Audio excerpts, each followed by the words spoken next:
17 to 14. Cowboys out in front. Starr begins the count. Takes the snap. He's got the quarterback sneaking. He gets the touchdown. And the Green Bay Packers are going to be world champions.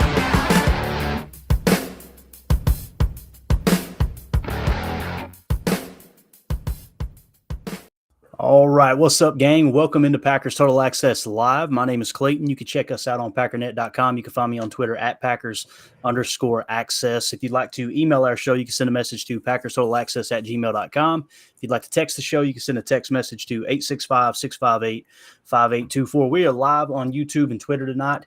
Saturday Night Live version of Packers Total Access. Really, it's more Packernet because we got on the line with us tonight Pack Daddy Ryan Schlip himself, and we've also got Jacob from the Packernet Fantasy Podcast. So, first of all, guys, this is usually where we go around the horn and ask how everybody's doing. For the sake of time, let's don't do that, all right? So just give me a thumbs up if everything's okay in your life, right? We good? Okay, Jacob said kind of. All right. So here's what we're going to do. We popped a question in one of our Discord chats for the listeners to Packernet After Dark and just said, hey, what would you guys like us to talk about tonight? So they gave us 3 topics we're going to hit on, but also I'm sure we'll go off the cuff and talk about other things as well. So I'm going to go to the first question here. And we're going to start. What's that? Elevated Shine is in the building. The comments already. Oh, no. What have we already done? Here we go. Time to get weird. Yep. Yeah, you hit the nail on the head, bro. It's going to get really weird up in here. All right. So first question. Defensive scheme adjustment, okay? This comes in from Stritz81. Kind of sounds like a stripper name, but we'll move on here. Can you guys address the defensive potential growth from week 1 to the playoffs? Can Coach Barry continue to recognize the individual talents of the players and adapt to their abilities rather than force them to do his scheme that wasn't very popular last season? I think the defense can make some impacts on games that teams aren't going to expect. I know this was a big topic last year, Ryan, during the season. You heard one of 2 things, especially after the broken thumb. What the heck's wrong with Rodgers? Let's see love. And the other thing was, why is Joe Barry playing the DB so far off the line of scrimmage, right? I heard that so much last year. I said it. I said it. Yeah, I'm still saying it. I think everybody did at some point, right? And, I'm not a defensive guru expert. If there's anything that I'm a little bit better at than the other, it's definitely the offensive side of the ball. That's something I'm a little more interested in. But when it comes to that Fangio-style scheme, there's a lot more to it than just, hey, put Jair Alexander on Justin Jefferson, right? There's a little more to it than that. However, it seems like there was quite the adjustment in season, right? I mean, you could see from time to time they started to let certain players travel, and they started giving them more freedom. Now, I don't know if you remember this, Ryan, but in the Miami game at halftime, they said Jerry Gray went absolutely ballistic on the DBs. They said that he basically tried to run everybody out of the locker room. They came out in the second half and played lights out. Now, obviously, Jerry Gray's no longer here. He's the new assistant coach in Atlanta. And I kind of hit on that on the pod the other day. I wonder, let me also say this as I turn it over to you, Ryan. They did mention last year in a presser, I can't remember what game it was after, but they made it sound as if they were going to let the players have a little more freedom and line up where they wanted to on the field. So when I seen them playing off in certain situations, I never looked at that and said, that's Joe Barry there. Joe Barry's making them play off the line of scrimmage, right? Here we're already off cuff. I'm going to go to Matt Ramage live at Lambeau Field. I just seen it here. Uh-oh. Ramage, what are you doing? Hey, I can't hear anything you're saying. Matt, you look stupid today. Look at those glasses, dude. Go back to you, man. We don't want to see the stage. Look at them glasses you got on, bro. That's pretty. That's live. That's a good crowd. What's going on over there? He's got a Nirvana. Must be Nirvana. What? It's lit, right? You look stupid. Okay. Hey, I love it. Hey, man, we I'm a little appreciate buzzed up. I you ain't gonna lie to dropping you. in. You know what I mean? I know what you mean. That's about all I got. You know what I mean? All right, man. We'll let you get back to your concert, Matty. Appreciate you, brother. Can't hear a word you're saying. All right, so That was Matt Ramage live from Lambeau Field. He's That's actually at the float. He's still talking too. He's not on screen, but he's still talking. God love That's all him. right. He's at the Flow Rider concert down there. I think I said that right. Is it Rada? You can't say Rider, right? It's Flow Rada. No hard R. No. All right. No hard. Hey, stay away from That that. did not come out right. That's not. Careful. This is what happens when you go live on a Saturday night. So anyway, he's out at Lambeau Field. They're having a concert out there. You can see they were right in front of the Color Lodge at Titletown. Pretty cool for Matt to drop in. We appreciate him doing that. Anyway, back to the question. Ryan, defensive adjustments, man. What do you think about this defense? Do you think that they're going to have a little more freedom this year? Because my perspective is simply this. You go all through training camp and you've got a game plan. And when that game plan goes awry early in the season, you don't just scrap the entire season game plan. Right. Okay, guys, we're doing this. So it's probably a little bit different this year. But how do you feel about that question? Well, I mean, as far as like scrapping the Fangio, that's not a thing. I mean, there are things that you can do within it, but we're not going to start running a completely different defense. This is what Joe Barry does. I mean, this is why he was brought in here. So I'm hoping that we can make some level of adjustments within the scheme that he runs to make things run better. And I think we saw it at the end of last year. And like you said, I think that is part of the problem. It's hard to make fast adjustments. And now that we have an idea of what our guys do best, I'm hoping we can pick up where we left off last year and start off with that plan as opposed to whatever garbage plan we started off with last year. Yeah. Do you remember how well they finished? It seemed like there was a stretch there toward the end of the season where they were kind of toward in the upper half. Yeah, right? it was after the bye. They said they made some adjustments. I'm not smart enough to know what those adjustments were, but after the bye, they said they tweaked a few things. And yeah, they were I know they were top 10, potentially top 5 defense. It was only 4 games, but still, I mean, it's a significant shift from what we'd seen all year. That might be something worth diving into on Chalk Talk and trying to look at those last 4 games and see if we can really pick up on what happened. Jacob, what do you think, man? I know you were one of the guys saying, for God's sakes, it's 3rd and 1. Why are you playing all the way back to the old Kmart parking lot right now, right? So what do you think, man? Yeah, definitely. I was one of those guys that'd be screaming that throughout the chat while the game's going on. I guess what I'll say my thought on defense, just to me, this is a little bit of a side point, but Razul, Jair, and who else was not there, I believe, for OTAs? Jair, Stokes Rasul, obviously is a little bit Keyshawn injured. too, right? Keyshawn Nixon was not there. So that being said, I would have loved to see all the guys there. We talked about it earlier. I think it was like 83 out of 90 of the guys were there.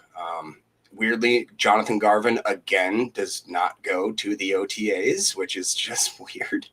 Like, I don't know. If you're going to make the roster, try to at least go there, I would say. That's just weird to me. I don't know. He's very confident.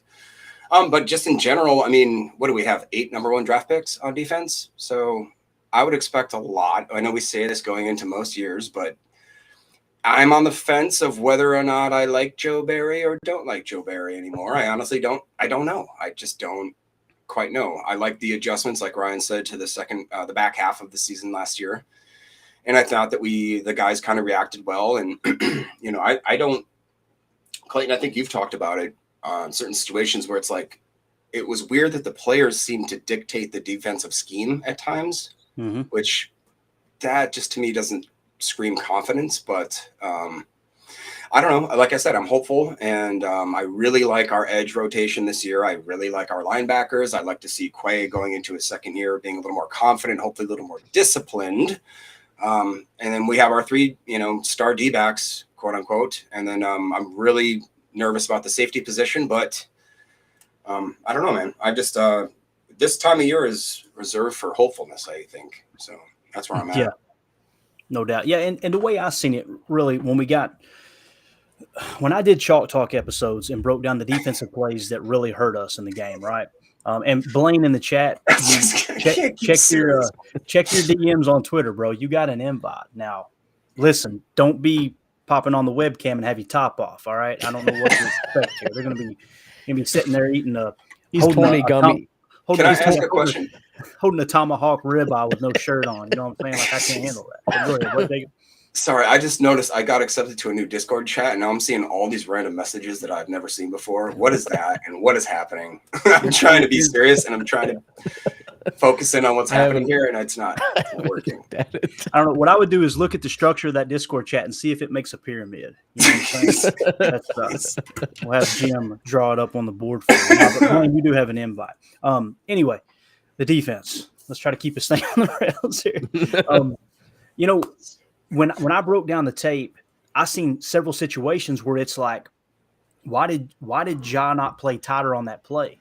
Now it comes down to, okay, did Joe Barry tell him, no, play 8 yards off the ball? Guys, Joe Barry didn't say to do that. Now, they probably went over stuff in the meeting that week where they said, hey, look, if they come out in a tray set, if they come out in a stack, whatever kind of look, then Ja, you play 8 yards off, you play here. But that's where the player has got to have the mindset of, you got to know each situation. You've got to know down and distance right here. We've really got to snug up. And then later on in the season, when they said in the presser, we give our players the freedom to line up where they want to line up.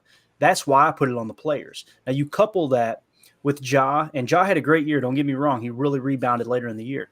But when you've seen him biting on double moves and getting beat deep, and then everybody's going, for God's sakes, Barry's a horrible defensive coordinator. I'm going, listen, he might be a bad defensive coach, but that doesn't make him a bad defensive coordinator. There's two totally different things there. You know, as a coordinator, you're drawing up a game plan. You're scheming against your opponent. As a coach, you're coaching these guys up during the week on how to handle certain situations, right? So were the players not prepared? I don't know. I'll tell you this, though.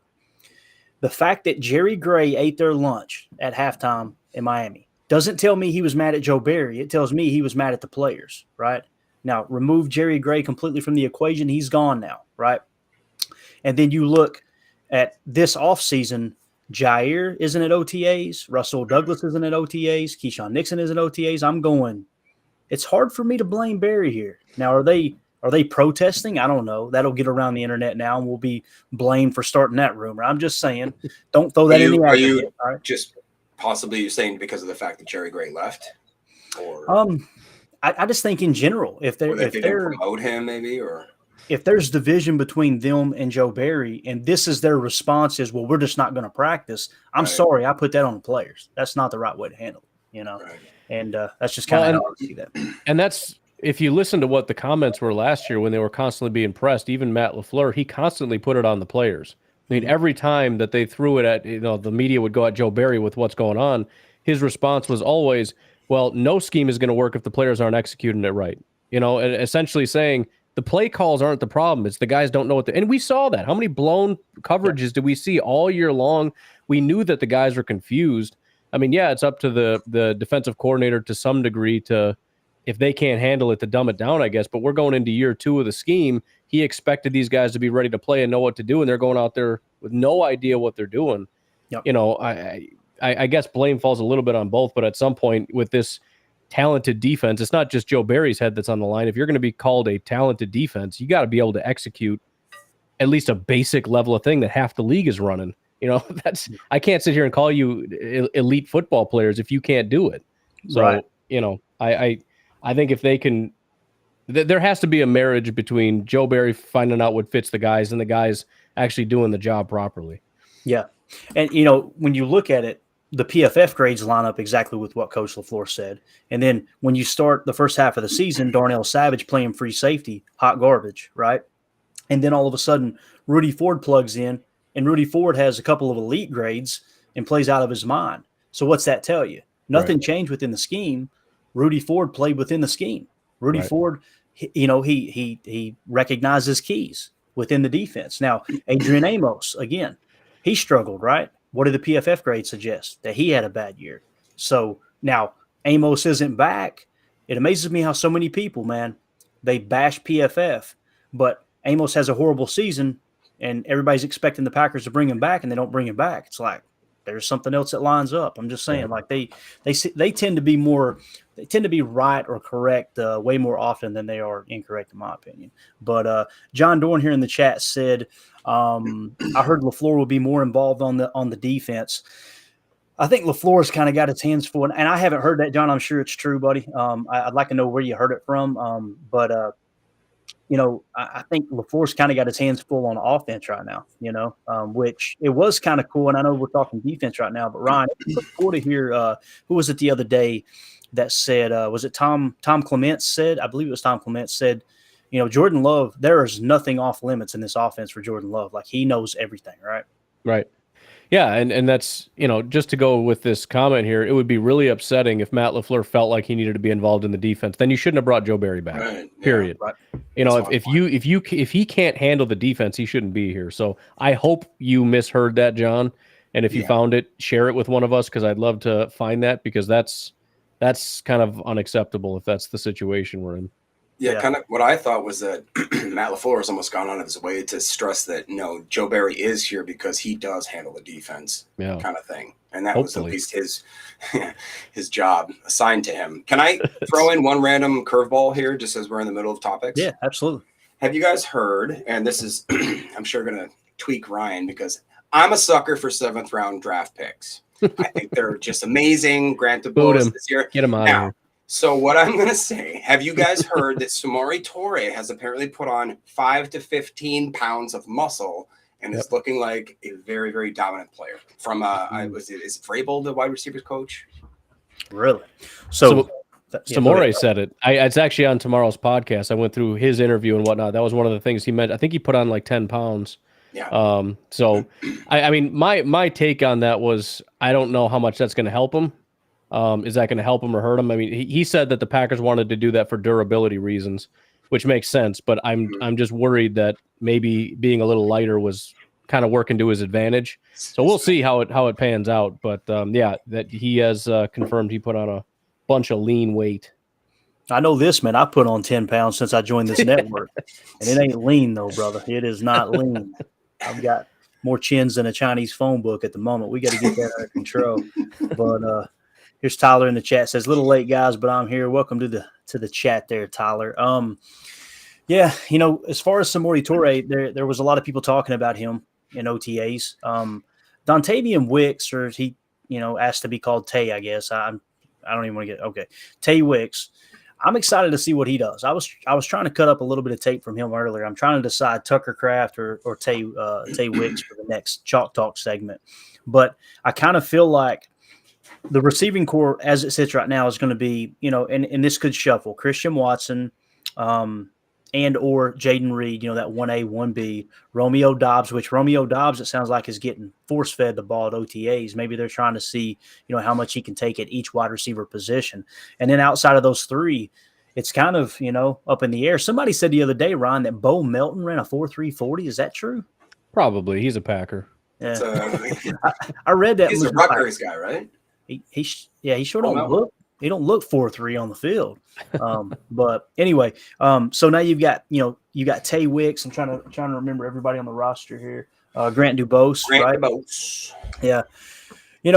As far as Samori Toure, he's definitely got a leg up on those guys, don't you think? I mean, he's definitely going to get that number 4. Which, how often are they in 4 wide sets? It's very rare they're going to go to a 10 personnel, especially with Luke Musgrave. Which, heck, let's jump into that while we're on it, dude.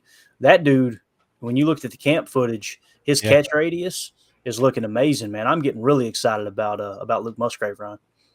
Yeah, man, that clip, and I know, shorts, T-shirt, the whole 9 yards and everything, and maybe the camera had something to do with it, but man, when that one thing, when you're watching him run past you, and maybe it's just because you're on the field seeing it as opposed to on TV or whatever, but I saw him run past me like, holy crap, this guy is fast. And it's funny, too, because you look at the Matt LaFleur press conference, and I think the question was asked something like, he seems a little different than some of the other tight ends you've had here, and he just smiles and says he is different. So I mean, he is. I mean, he's a 6'6" guy that's got to be by at least a top 5 speed guy at tight end, if not top 2, top 1. I don't know. I mean, his speed is insane what he can do, and he's a huge target. So I'm beyond excited to see at the Senior Bowl. That's what I heard, and I've been trying to dig more into his speed, but if he can do that, like I said, I went back and looked, and I have not found a NFL receiver that has run 20 miles an hour. Not one. 19 is the fastest I've seen. What? And that really matters, man. I mean, it's one thing to run it at the combine or in a pro day, but when you do it on the field, in drills, that type of thing, I mean, it just shows you how comfortable he is. And, one thing about Aaron being here, they were going to run a lot more 11 personnel. Why? they didn't go out and draft any tight ends, and they stuck with, his boy Mercedes Lewis and Bob Tunyon, and they kind of moved them around. And they ran their share of 12 personnel, don't get me wrong, one running back, 2 tight ends. But Aaron really wanted to be in that 11 personnel.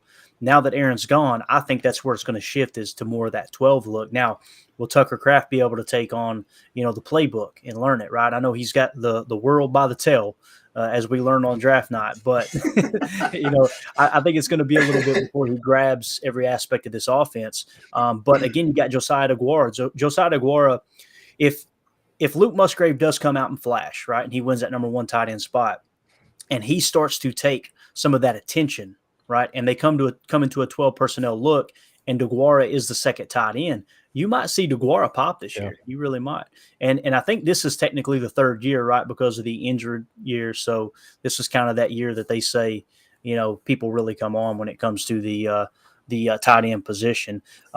Too old for this in the chat says, I am too, man, to be honest with you. Guys, Musgrave's size isn't supposed to move that fast, man. He is, dude. He's so fluid. And when I did that episode on Chalk Talk, that's one of the things that really, really caught my eye, was just how fluid he was in and out of his breaks, and his ability to work choice routes, option routes, and just find space and create enough separation. Guys, that's what Kansas City and Buffalo does. A lot of people don't realize that. Some of these teams, and even a little bit of Cincinnati, they give these veteran targets, these veteran tight ends and receivers, a lot of freedom. It's what Devontae Adams did while he was here in Green Bay. There was many times Aaron said on the McAfee show, I didn't know Tay was going to run that route. Like, he has the freedom to do what he wants. Now, I'm not saying we should turn all these young guys loose to do that, but when you get a weapon like a Luke Musgrave that's got that kind of size and speed, and you allow him to do things the way Kelce does. I'm not saying he's going to be a Travis Kelce. Please don't cut this up and put it on the internet. All right, don't roast me. I'm just simply saying,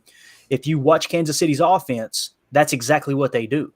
Literally, it's Pat Mahomes watching Kelce read the defense and them staying on the same page with choice routes. That's kind of where the NFL has gone outside of the 6-back system in Philly. So another one here I want to hit on before we move too far down. This is too old for this again. He said there are fans begging for D-Hop, but I'm so excited to see what we have in these guys we've got. I think we hit on this the other day, Ryan, and Jacob, you chime in too, man. I don't want D-Hop. That's just me personally. How do you guys feel about that?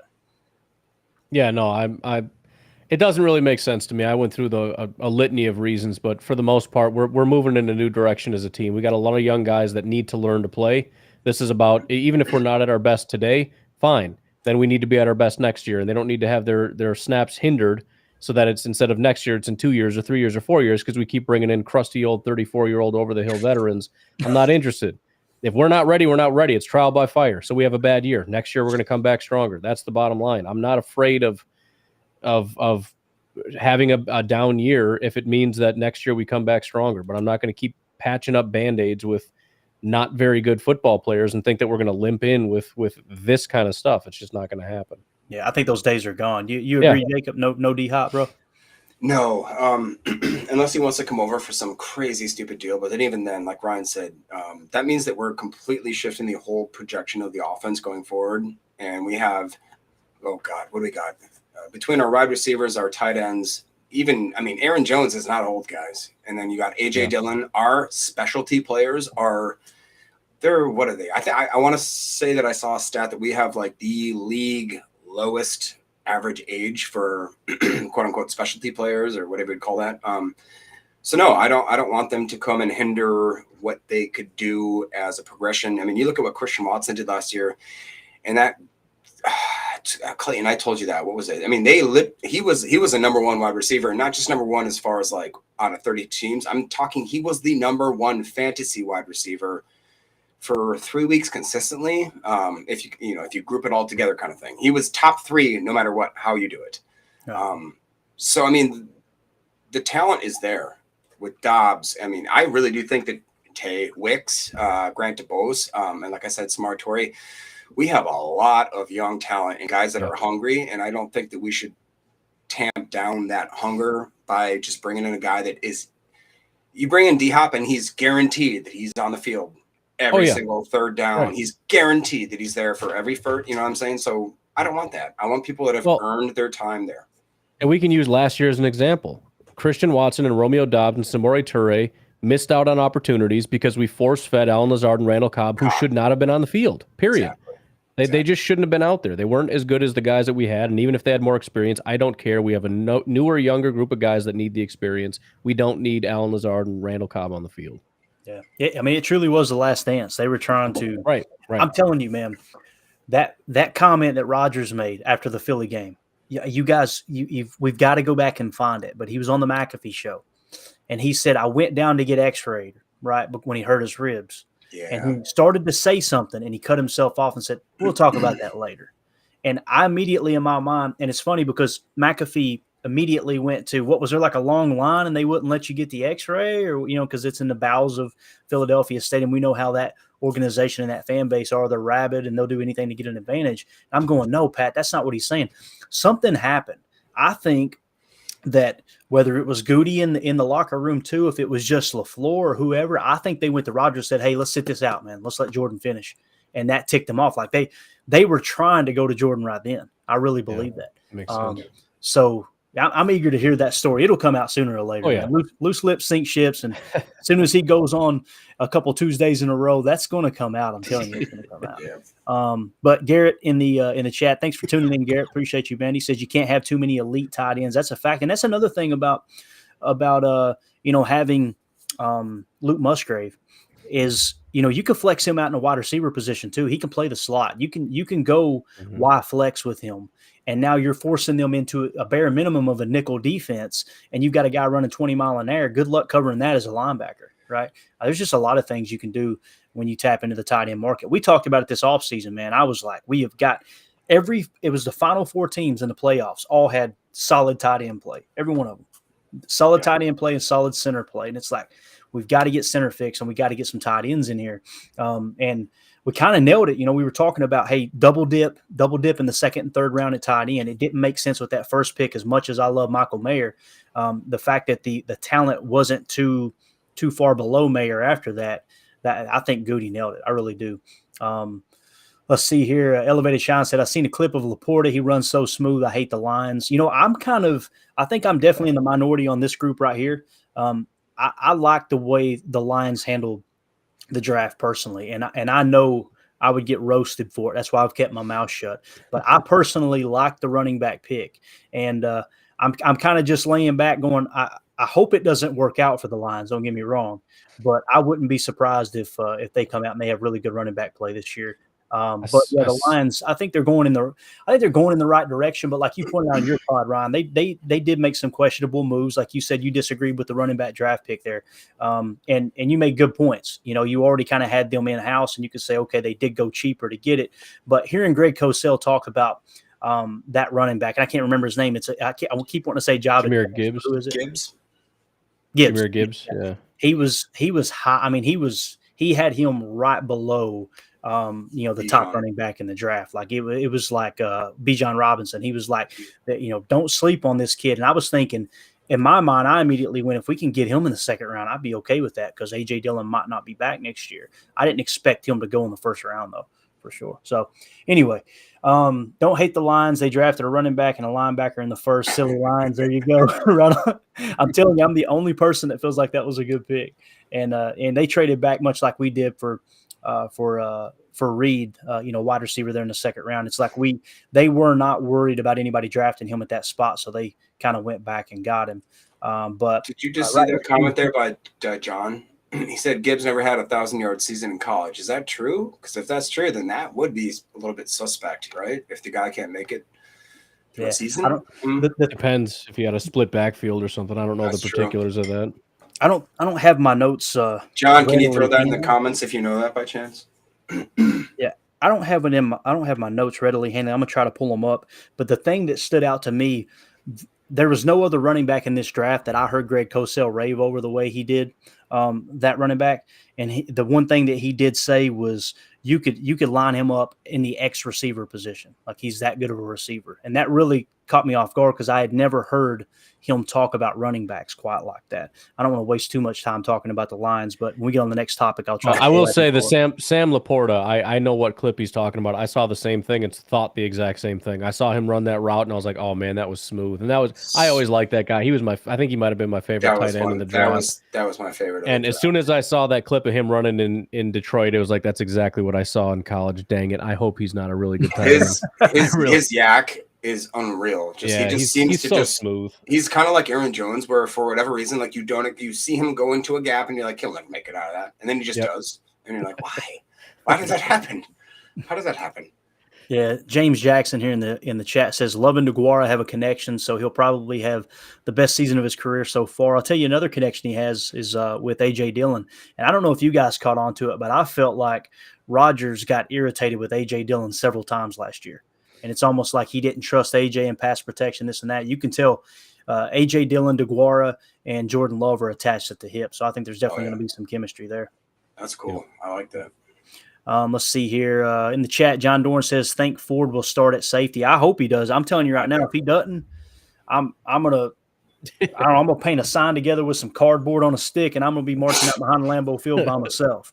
Because I am the president of the Rudy Ford fan club. And that dude, if they don't put him in the starting lineup when they did last year, I have a strong belief that they would have finished bottom 5 defense. I mean, that dude was one of the only highlights of that defense last year, especially after Gary went out. So I hope he does start. But I'll tell you this, what they did do, they scattershotted at safety, right? I mean, they went out and said, hey, Jonathan Owens, Tarvarius Moore, obviously Savage is getting paid more money than the president. You got all these people, and he knows where he's at, by the way. But anyway, you got all these people that they brung in, and it's kind of like, hey, let's open up a competition. I wouldn't be surprised if any of those combinations start. But for me personally, I would want Rudy Ford. He knows the scheme now, and he's just one of those guys. I don't want to call him a ball hawk, but that's another one that people don't understand, Ryan, that he's got some speed on him. I was shocked. What did he say he ran? It was some ridiculous speed. He just threw it out there like, oh, yeah, I run like a 4.3 or something. I'm like, we were like, what? I just assumed you're like a 4.6 guy. Like, I don't know. Apparently he's some hyper athlete. He's super physical. It's like, I don't know why. Yeah, he's a fantastic football player. I don't know what the red flags were that caused him to not be drafted higher or whatever. But I think whatever the flags were with it, we've kind of alleviated those concerns. Yeah. Absolutely. Tyler in the chat said, had the Giants-Packers game from last season at NFL Network earlier today, and there was 4 plays in a row designed for DeGuara, and 2 of them went for first downs, including a flat route that went for 16. So look at Tyler in here spitting facts, man. That used to make me mad. It seems like every single time that they tried to use DeGuara, right. And I remember that one where it was, I think it was against the Lions, where they just shoved him a little slant or something like that over the middle. Dude ran for like 60 yards. And he fights, everybody. Man. He's out there in a fist fight trying to get those extra yards. Yeah. I love the guy personally. Yeah, I do too, man. I was happy to see him bring him back for sure. All right, so John Dorn in the chat said Ford outperformed both of Green Bay's starting safeties by a significant margin. He had a 74.6 PFF grade ahead of Adrian Amos, 53.4, and Darnell Savage, 47.5. What's crazy about that 47.5, if I remember correctly, the only player that was lower than him in PFF grade, I think, was actually Jonathan Owens. So I swear, I think that was, when I seen it, I was like, is that the guy they signed? I'm pretty sure that's true. Somebody needs to fact check that. I actually think that's true. Yeah, I tried to plug that into one of our podcasts, and I saw that, and I was like, I'm not going to mention that. Goody's definitely got a top at safety. He likes great guys. He's like one of those girls. I just want to change him. I just want to change him. Did you hear the way he said it too, Ryan? Yeah, it was just really. All right. Really the chat says getting any veterans at this point that would be considered starters only stunts the growth of these young guys, and that's kind of the install's already started, right? So anybody you bring in, they've got to learn the system, unless it's someone who's really, really familiar with it. Someone from like the Rams organization or maybe the Niners. I think there's a little bit of difference even in defensive scheme between the Rams and Niners. But you hit the nail on the head there, Garrett. I agree. I'm going to ask you, this may be just a quick no, both of you guys, but if it ain't, elaborate and tell me, is there anybody out there that you go, man, I would be happy if they signed him? Because I can't think of anyone right now. Off the top of my head, no. Yeah. Jacob? Maybe if you have some random edge, just because I don't know what's going to look like in the start of the year. You don't know if Garvin's going to show up? If Garvin's not there, bro, I don't know. Come on, Johnny G. What are you doing? He said wide receiver vets is what he Garrett said in the next comment. I would say no to wide receiver vets simply because you want all those rookies to make the team, and it's going to be really, really hard. I mean, at this point, you're just upgrading Bo Melton. Now, last year, we did carry 7 last year. I personally think they may only carry 6 this year if Bo doesn't make the cut, and they can probably keep an extra safety because right now I don't know how all these safeties are going to make the team. You know, you think Dallin Levitt's going to make the club, right? I mean, he's one of those special teams guys that they really depend on. Yeah. And we definitely don't want to just all of a sudden, neglect special teams. We finally got it to where it's more like a steaming pile of crap and not hot garbage anymore, right? So we're upgrading slowly but surely. I was gonna say, can I just say, everybody's like preaching that. What's the guy that we love, the special teamer, coach, Raiders guy? Come on, Rich Bisaccia. Bisaccia. Yeah. Okay, everybody's like, he's so great. He's turned the whole organization around. We were like 30th last year, weren't we? No, they actually turned it around, right, Ryan? There was an upgrade from the year. Yeah, before. we started real horribly, and I know that because everybody was furious. Like this guy, maybe 27th. Yeah, we were definitely better the second half, especially when Keyshawn took over because he wasn't our starting kick returner. So we were I think probably dead last again to start the season. Yeah, well, I'm gonna tell you this: we got better. I'll look it up. We learned how to not have kicks blocked, and we can now hold field goals, bro. I'm good with that. Like, come on, are you kidding me? You know how mad I'd be if I don't was ask playing for much. Madden and the holder dropped the ball. Talking about rage quit. All right, next here, let's see. In the chat, this is John Dorn again. Packers only have about $3 million to play with. Yeah, there's no money there to go out and go on a crazy shopping spree, obviously, and you got to kind of keep some insurance money there. I think there's going to be maybe another restructure or two to free up a little bit of money where they feel a little more comfortable about what they got. Now, next year, there's a lot of things that could happen with Bach, and even post June. Now that we're into June, there's some stuff that could happen with Bach as far as whether you want to push money out or whatever. If you want to not bring him back next year, you're freeing up roughly $20 million, if I understood correctly. I haven't dove too deep into it yet. But, yeah, they don't have a whole lot of money to play with, that's for sure. Let's do this, guys. Let's move on to one of the other questions here. And let's go to – this comes from Top Gun's Iceman. I'm glad he's in the chat with us. That's pretty cool. He said, let's talk about Cynthia Freeland's NFC North win projections. She doesn't have a single team in the North winning 10 games. I don't think the division is that weak. I can understand why you would feel that way. What I did was I couldn't find all of Cynthia's numbers. I did find Green Bay's numbers, through Cynthia. She is expecting Green Bay to win 6.5 games. I do have the Vegas win totals, though, which it sounds like she was pretty close to them. Detroit coming in at 9.5 wins, Minnesota 8.5, Chicago 7.5, and Green Bay 7.5. When you hear those numbers, Ryan, does anything pop out to you? Go, no, they got that wrong, or do you think those are pretty on par with the information we have right now? So real quick, just because I want to get Jacob his answer. According to DVOA, we were 18th on the season for special teams. From week 11 on, we were second. Boom. So, yeah, there you go. Okay, I'm sorry, Rick. Enjoy your mansion. And as far as the season wins, wow. I think I'm more interested in the argument. I think you can make an argument for just about anything. You can make an argument for the Packers sail into the playoffs, no problem, and I can buy it. You can make an argument that we are dead last in the division, and I'll buy it. My biggest issue generally is that the arguments are garbage. And they don't make any sense.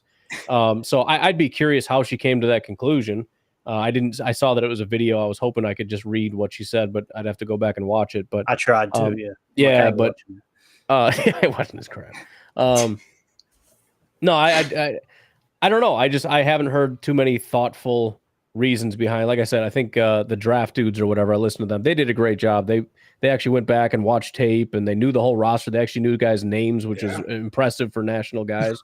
And they came to they came to a rational conclusion about stuff. But I don't know. I think you can make a good argument for a lot of things, but that's probably not where I would come down on it in terms of if I had to just completely guess where we'd be. It'd probably be a little higher than that. Yeah, Jacob. I'm not going to pretend like I don't think it's wide open, which I do. Actually, John Dorn just said that division's wide open. Just because our defense, like I said, could be amazing. I hope it'll be amazing. Our offense is such an unknown. Like Ryan always says, Jordan loves an unknown, therefore he's bad. No, that's not how that works. Right. That's just basically a coin flip. So, and we've seen, I think it's more than a coin flip, because when you really put him against, what would people say were maybe his two best starts, or I shouldn't say starts, but games, the Eagles and the Chiefs. Pretty good teams, guys. Like, I would think that, like, Right. if that's our sample size, okay, cool. Maybe we have a little more hope than none, you know. But that being said, I think the Lions could be sneaky good. I think the Bears are going to be a dirt bag sack of garbage that rots in the sun. But you know what? That's fine. And the Vikings are the Vikings. They'll probably be 8-8, and everybody thinks they're great. They'll probably score like the most points somehow, but like not have a defense again. I don't know. We'll figure it out. I'm not worried. I think that 10 wins is our floor next year, and I'm going to sit on that. And I'm going to say I'm planting my flag. Jordan Love, 10 to 12 wins first year. Yeah. Yeah, you know, she came in at 6.5 for Green Bay. I would take the over there off of her number. Now the 7.5 Vegas has got, I feel like that's pretty spot on. Now here's the thing: turnover differential is what's really going to determine whether they overperform this year. If Jordan Love protects the football the way Aaron has in previous years, not last year obviously, but if he finishes with Aaron's numbers from last year, and the defense improves, and I'm not talking top 5 defense like the freaking local media convinced us last camp. Hopefully that doesn't start up soon. But if they improve slightly, the special team stabilizes like we showed in the last part of the season there, and Keyshawn Nixon being your full-time kick returner, guys, that's going to be huge. That's going to be freaking. That is huge. Yeah, I mean I have a hard time believing with the field position and potentially hitting a home run or two. If he had started at kick return, all season long, we probably would have won at least 1 or 2 more games. We really would have. I believe that. Just field position alone is so important. Those invisible yards that we talk about. Can I ask one question here? Yeah. Another little curveball. Did you happen to see that interview? I can't remember who did it, with Christian Watson, asking him about the initial long bomb that he dropped on week 1 against the Vikings? Talk to us. Spill the tea. Spill the tea. So they basically said that they had been practicing that going into the season. That they're like, we're gonna throw this, and he was so sure that they were gonna do it, and he was so confident in himself. Like the whole drop thing, like I think we saw afterwards why he was so confident. He was like, I'm not gonna drop this, and when he did, you remember, it was like he didn't drop it. He put his hands there perfectly. It just smacked right off, and then he just immediately was like, I knew it. You know what I mean? Like, and that exactly shows what I've said, and I really do. I will stand on this hill till I die, that if he catches that ball, a different season, man. It's a different season. Not even close to the same. It sounds silly, it's but just not. True.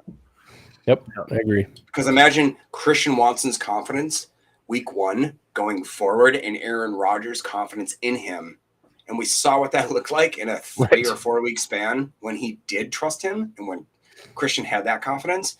The dude literally outscored any other wide receiver in the league. Unbelievable. Yep, definitely. All right, we got in the chat here. Garrett says Clayton needs to tell Cameron Diaz to go easy on the hair gel next time with the faux hawk. Yeah, this is something about Mary, boy. Hey, Brett Favre is in that. It's a Brett Favre fan. I'm in town to play the Dolphins, you dumbass. Yeah, so here's the thing. I'll just go ahead and say it. I'll address this right now. I've got hair like a bear, okay? Like, it's so thick on my head that if I don't do this, I look like a Q-tip. Like, you got to harness it, dude. It's just the way it is. I mean, I'd rather it be like this than going bald, just personally. But, hey you got to, And the other thing, too, man, you got to make this – oh, I'm sorry, Jake. I'm getting there. Listen, when you've got a head as fat as mine, right, you've got to try to make it look a little taller, okay? And like I've said before, Mandy's got baby pictures of me. She said I look like a tadpole. So that is what it is. And it hasn't changed much. At least she said tadpole. Yeah, exactly. The Badger Trio in the chat says Reed's going to turn out to be the steal of the draft. Calling it now. I'm completely on board. You guys seen I did a 2-part series, Chalk Talk. Actually did one earlier today. Jaden Reed's he's a beast. I don't know, Ryan, man. I'm so embarrassed with myself that caught me so off guard. Right, I haven't gone same. back and watched our draft coverage, but I know I'm going to be embarrassed when I see me going, who? Yep. And then I go watch the 2021 tape, and I'm like, holy cow, dude. And lining up in the X, lining up in the Z. I think I found 4 plays today where he was in the slot. He's all over the field. Jet sweep, too. He does the when sweep you see motion. the way the coverage plays him every single game, if he's on the boundary, they're 10 yards off the ball. They respected his speed so much. And just his ability to have aggressive eyes through the catch. I'm telling you, dude, I didn't see it from Dobbs last year. I didn't even see it from Christian Watson, although he had that fantastic, kind of spurt there at the end of the year. I didn't see it with Cobb. I didn't see it with Lazard. This dude, when he catches the football, granted, it was college. I get it. I completely understand that. But when he catches the football, man, I mean, the second he secures that catch, he is looking to embarrass somebody. There was 1 or 2 plays where he had 14 yards of yak and broke like 4 or 5 tackles. And it was unbelievable. I'm talking about shaking off linebackers, Ryan. Ragdolling linebackers through arm tackles. Y'all going to have to talk me back, dude, because I'm telling you, I'm so excited about this dude. It's not even funny. Well, and it's funny because it was almost live in our draft coverage because we all did that. We all just basically said, like, I don't get it. Who is this guy? Like, just super ticked. But I immediately went back and, like I did with everybody, started watching some clips, and I just immediately was like, holy crap, like, how is he not? And I didn't want to be a homer about it because it's like, oh, yeah, because you just drafted him. But I was mad because on my list of guys to cover, I think he was like one of the next guys on the list, and I never got a chance to watch him. But it's like, I swear, man, this would have been one of my top guys for sure. He is such a – I mean, I immediately fell in love. I will say Musgrave and Lucas Van Ness are starting to get me a little bit jacked up in terms of, like, the gears are starting to turn a little bit on – maybe what could potentially happen, especially with Dobbs having a good camp and everything. But he has been for sure my top guy. And I think nothing aside from hyping up Justin Fields will get me angrier than when everybody tries to relegate him as our slot guy. Everyone's like, oh yeah, he'll be the slot. And then no, don't give me that crap, dude. He is the number 2 guy. I mean, he's like a Tyler Lockett or something. He is that dude. He'll be inside fine, but he's also going to be outside. He's maybe a number 2, if not our number 1 wide receiver on this team. And I would almost be surprised if that's not the case by starting next year. Yeah, and I'm kind of looking at it from a deployment standpoint that I personally feel like it makes all the sense in the world for Christian Watson to be the X primarily, and for Jaden Reed to be the Z. And, in that Z role, when you use Z motion and he slides inside, you can run jet sweeps out of Z, all those things. You want your most athletic. You want the guy that defenses fear the most in that Z spot. That's what I see him as a Z receiver. That's what, after watching all the tape, breaking down 17 plays, that's what I came up with. We may end it here in a minute if we got time. I want to show y'all a few jump balls too. If we got a chance, we may do that. Let's finish up the chat here real quick. Just a couple, here, John Johnson's cheap on the market. Tyler also says, wouldn't mind Jason Pierre-Paul. That might be a decent one, JPP there for an edge defender. Of course, that edge room, like I said, I personally feel like it's going to be hard to trim that down the way it is, The Badger Trio said, I really feel we will see the true offense. Let me put this up here real quick. We'll dive into this real quick. I really feel we'll see the true offense Matt loves to run. We got so much speed to do it. And I feel Rodgers seemed to check out of Matt's plays often. It's funny because I mentioned this on the pod yesterday too, there, Badger Trio. There was a comment that came out. I believe it was David Bakhtiari. I played the soundbite on the pod where he said that he's got the ability to check in and out of plays and this and that. He's going to be checking in and out of plays the same way Rodgers did. It wasn't like Rodgers was just up there going, I'm going to do this because this is what I want to do. They've got keys. They've got hat counts, especially in the RPO look. I think you're still going to see that. And we've just got to be patient. When he checks into the wrong thing, we've got to be like, okay, there's going to be growing pains with that. This is his first year starting. But what I'm really excited about, though, is him being a little more conservative and leaning on the run. I really hope he approaches it that way, personally.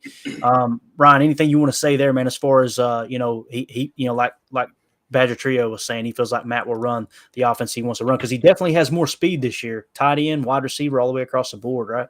I tend to agree, partially because, like you said, we're going to see more 12 personnel, and partially because I think Love will be more hesitant to change the plays a ton.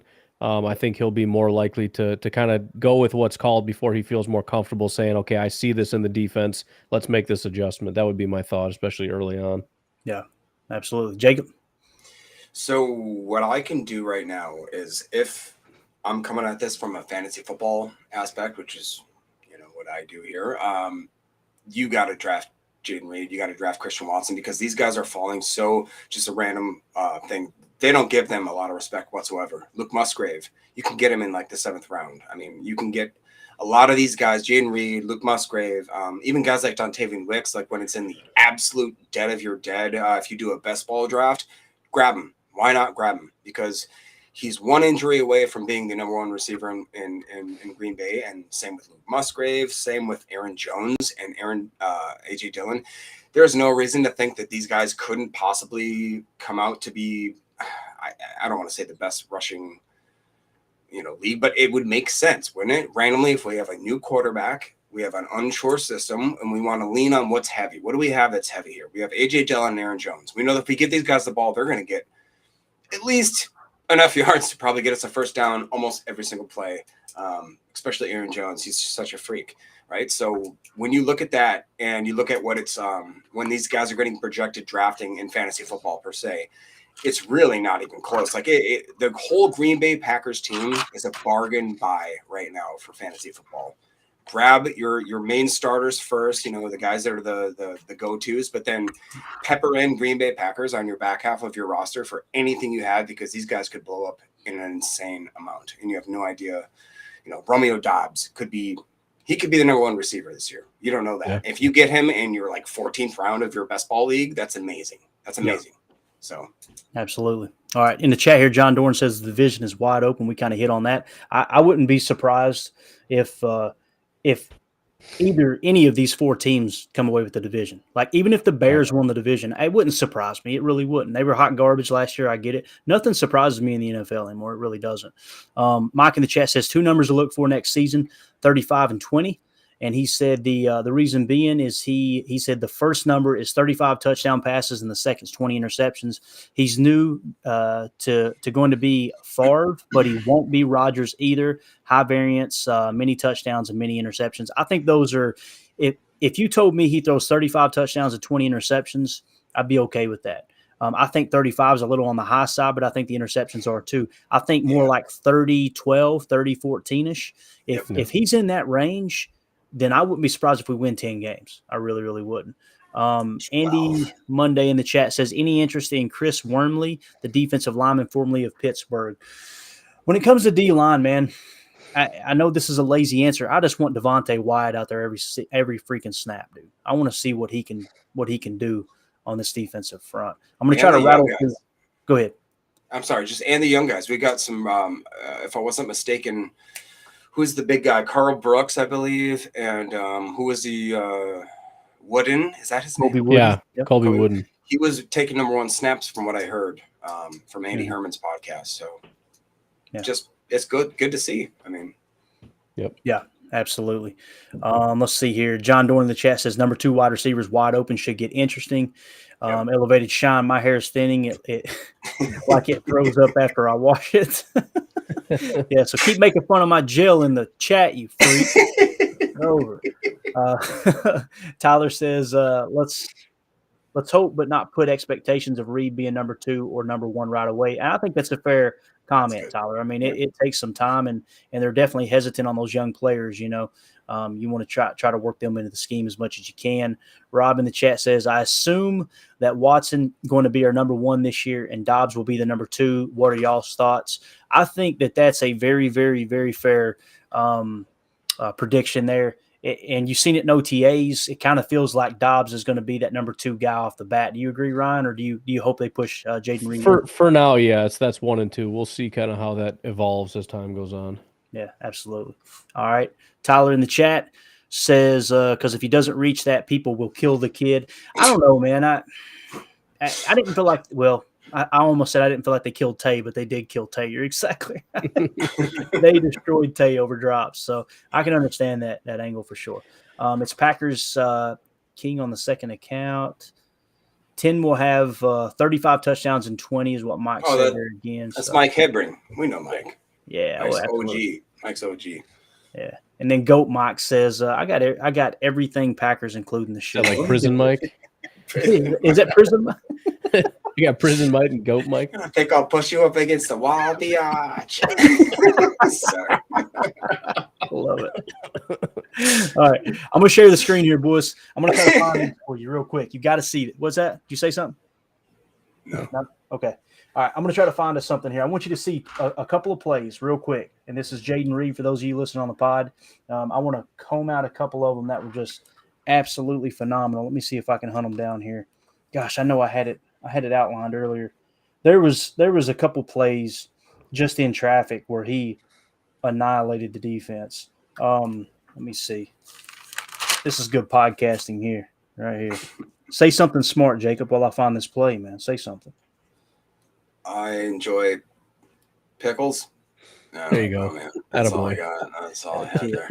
Crushed it. Absolutely crushed it. All right, so there'd be the fourth play, third quarter, 8:55. Let me see if I can find this timestamp. This is freaking awesome. Fourth play, 8:55 timestamp right here. Okay, watch this play right here.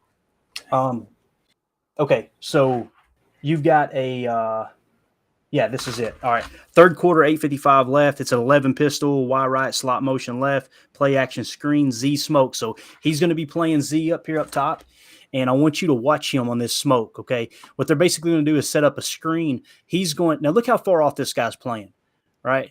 You guys can see the screen, right, Ryan? Was that a Joe Barry defense? Yeah. Yeah, exactly, right. Now, this is what I want you to focus on. They did this all season long. Look at the bottom. They're snug. But over Jaden, he ain't burning me, dude. Absolutely not. So what they're going to do is run a smoke screen. So Jaden is supposed to just step back and catch a screen. The tight end is going to come out here and block. I'm going to go ahead and warn you guys. You're going to have two offensive linemen and a tight end to block this side, and everybody craps the bed. They don't block a single person. I want you to watch what Jaden Reed does here. So you see the motion, right? They're going to do a play action screen. Dump it. Now watch this. This is a linebacker. Look at this dude. Ragdoll. Look at that. Look at that linebacker, bro. Now watch this. So that guy misses his block, right? This guy whiffs on his block. So watch Jaden. Little stiff arm, little baby stiff arm like Marshawn Lynch. Now watch this. Whoop. Bro, wow. You're talking about 14 yards after the catch and made like 4 defenders miss. That's the stuff that gets me excited. He's got that punt returner's mentality. A catch is never enough. That's just the start. No, he really does, dude. It's funny you said that because just a few plays later, let's see if we can find it here. I think I've got it right here. Yeah, watch this. Here's Jaden on the punt return. Yep. Look where he had to go back. I think if I counted this right, this was 75 yards in the air. Jeez. Now look at him having to go backwards and watch this. Wow. Watch him. Just so fluid, dude. Reset on me there. Yeah, you don't care. Now watch this right here. Wow. He should be dead right here, right, guys? Look at this. All these defenders that's got He's got an angle. Now watch him. Look at this angle and look. Kicks it up. Now watch right here. Boom. He's gone, dude. Next gear. Yeah, speed, bro. I'm telling you, I could do this all night, but I want to show you these jump balls real quick. This is where it gets really good. So you've seen him breaking tackles, right? You've seen him in the punt return game and all that. Look at this right here, man. Let's see. Oh, here's another good one. Just real quick. Caught a quick pass. Look, 1-2 defenders, right? Here comes a third defender, right? Now watch this. Here comes a fourth defender. Like half the team had to bring him down. It's crazy. Yep. All right, so here comes the jump ball. It's kind of hard to see. I know there's snow on the field here, but watch this right here, man. Wow. Bang. You get a better angle right here. And this is just all hands. This is high point. Jump out the gym and make the catch. Look at that. Look at the defender. Couldn't have played it any better. Look at the hands. He doesn't push off. He plays that 100% correctly. Look at that. Wow. Long hands. And it was pass interference too. Yep. Right. Look at this right here. Another jump ball. Trying to go slow enough for you boys. Look at that. One-handed. And that's the number 12 team in the country. They're pissed. Right. Here's a better angle. Let me scroll down for you. People on the pod are going, you're driving me crazy. It's okay, though. We're geeking out right now. Look at this again. Good throw, but look at that, man. The concentration. This dude's got hands, bro. Yep. Grab. Look at that. Yeah. I'm telling you, man, got everything. I'm so embarrassed that I missed this, dude. So embarrassed. All right, here we go again. Another jump ball. Notice the score, too. Look, they're down by 5 points. Only 2 minutes left in the game. Well, 3 minutes left in the game. When the game's on the line, think play or not play. Look who they're going to. Oh, yeah. Lost him. Number 12 Pitt. Right? Well, that's why even though 5'11" isn't necessarily that short, but that's why that was not much of a consideration. He can go up and get it, and he's just as physical as anybody else. So the size was not a consideration because of the way that he plays the game. Yeah, and you could tell, dude. Look at this. Like, look at the quarterback. Like, I cannot wait to see Jordan Love and this dude create some chemistry, man. You can tell his teammates love him. It's just awesome. And this right here is my favorite part. Look, whose girlfriend's that? She's like, what? You serious right now? You know who he reminds me of? And I maybe I said this too earlier. That's a she. That's not a he. That's a she. That's you're not talking about what that. I'm saying, Clayton. You don't know that. It's 2023. It's 2023. Stop it. Go ahead.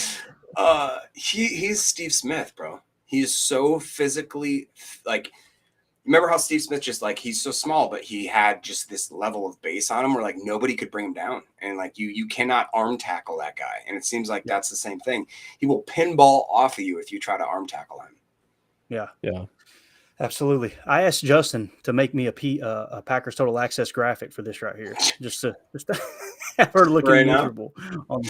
And what's crazy is that was pass interference too. Like the DB got called for pass interference on that play too, and still brung it down. So, and then the last one here, the last angle. Anyway, look at this. Oh, that's right, Badger Trio reminds us that the Reed got the game-winning touchdown versus the Badgers last year. That's true. I lost money on that game.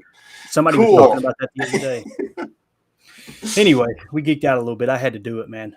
That was the most enjoyable chalk talk I've ever done, man. It was so much fun watching that dude. That's it was, cool. And again, I'm not going to be surprised if by midseason he's the number one wide receiver.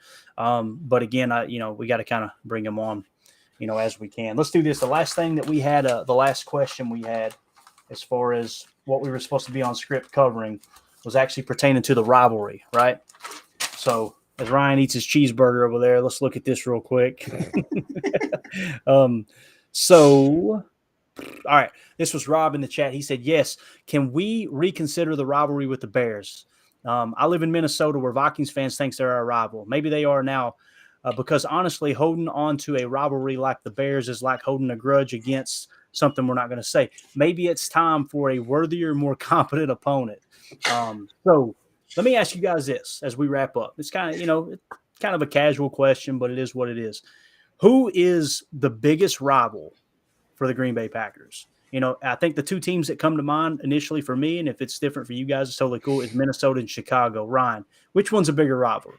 Chicago Bears or Minnesota Vikings? I mean, I as silly as it sounds, I don't think we can rule out Detroit because they're honestly the team I'm probably most scared to play. They play us the hardest every year. They're one of the hardest to beat. The Bears are I get that there's like some historic thing with the Bears. It's been a joke. So depending on what your definition of a rivalry is, I don't think there's too many that you could fit Bears-Packers in that actually fits that definition. So if I had to pick, it would be the Vikings, but I really think the Lions have been one of the toughest teams in the division that we've faced over the last several years. So they should be in consideration probably over the Chicago Bears. Yeah. Jacob? Well, I did not expect Ryan to give that answer, but I would have to give the Minnesota Vikings. I live in Hudson, Wisconsin, if you guys know where that is. You take literally, I can throw a stone across the St. Croix River, which then bleeds into the Mississippi, which separates, obviously the half of the United States. So basically, the Vikings are within a stone's throw away from me. So therefore, I grew up with the most idiotic, dumb, Viking fans just telling you every year, oh, it's going to be so good again. We've got Kirk Cousins and we've got Dante Culpepper, and so I grew up in grade school where like if you wore a Packers, like a starter jacket, which I got still, you got made fun of by like half of your classmates because they're simply just right there. So in my personal opinion, from where I live, logistically, I hate the Vikings so much. And then from there, it'd be the Bears. The Lions are used to be it's funny, when I moved to Nashville and lived there for a few years, I met more Lions fans in my life than I had ever met in the history. Like I could not believe how many weird random Lion fans were just randomly running around Tennessee. So I don't know, Clayton, what the hell? I ain't my. I met Kid Rock at his bar, and his brother is like a diehard Lions fan, and we got into like a heated 1 hour conversation about why. Anyways, there was no alcohol involved, right? None. Never. No, absolutely not. No. Yeah. Rob in the chat says Minnesota and Detroit. And then let's see here. The Badger Trio said, for me, it's the Vikings. I just can't stand them. And then he went on to say, more so Vikings seem to love to sign old Packers just to stick it to us. I'll tell you this.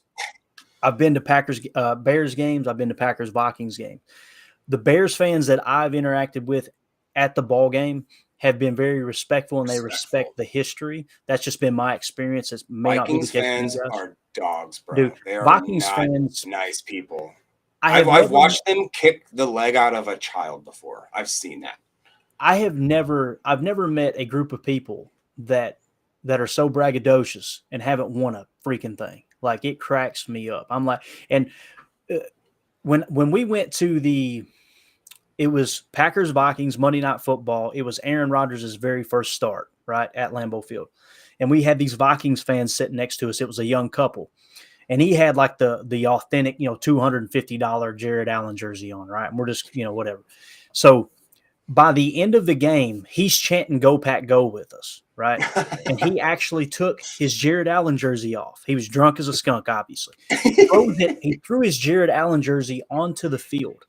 And the girl that was with him, I guess it was his girlfriend, shoved him down to where he face planted and walked out. She went down to the railing and asked the security guard, "Will you hand me that jersey?" She took the jersey and left, and he's up there chanting "Go Pack Go" with us. He don't know where he's at. He's so blackout drunk, right? And then by the end of the game, as soon as the game's over, he's just like, "Yeah," and he went, "Did y'all see where she went?" Like, the last thing I heard him say as me and Mandy walked up the bleachers was he said, "I don't know how I'm getting back to Minnesota." Like, that was his ride as she left him, bro. But they were pretty obnoxious. For me, it's definitely the Vikings, just personally. And King of the Hill said the same thing. It's Vikings for him. So we're at an hour and 6 minutes. We went a little over, but I wanted to hit on every one of the comments in the chat. Appreciate you guys hanging out with us. Let's wrap this big bear up. Ryan, anything you want to say as we get ready to I guess we got another OTA coming up soon, right? Am I thinking right?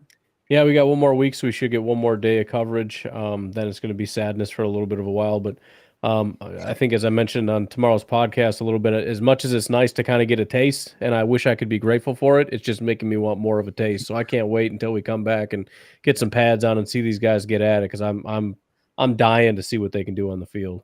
Yeah, there's not a draft pick or an addition this year that I feel like are going to be slower with pads on. That's what I'm excited about. I think that you're going to see some separation between Luke Musgrave and Jaden Reed on the field, just from what I've seen on tape. They look so fast in full gear. What about you, Jacob? Oh, man, I'm just, like I said, been excited for this new era of Packer football. As far as the fantasy aspect, if you guys want to maybe tune in to the PFP, we're going to try to do probably some mock drafts, do some best ball stuff. Actually, while I was sitting here, I had Tony and Paul and Justin be like, "Why aren't we invited to the live stream?" So we're going to try to get something together, maybe hopefully tomorrow, and just try to crank out, a couple things. It's good right this time. If you can get into a lot of best ball leagues, this is where you can get a lot of your sneaky money, man. Because if early and a competition closes, like certain sort of backups and second stringers that may become first stringers, again, like basically the whole Packers roster, draft them late in your league kind of thing. Anyways, we'll be talking about that on the PFP podcast. So. Awesome. Good stuff, man. Good stuff. Well, we're going to get out of here. Appreciate everybody's time. I want to thank you guys for hanging out with me, man. It always makes the show so much more enjoyable. Appreciate everybody in the chat. As always, let's go out and be the change we want to see in the world. Go Pack, go. To left to restart the game. And this one carrying into the end zone about 4 yards deep. Here comes Nixon to the 5. Left hash marks 10, 15. Hits a hole hard. He's to the 25-30. Breaks into the clear. Keyshawn Nixon is off to the races. It's Secretary of the Belmont. Down the split.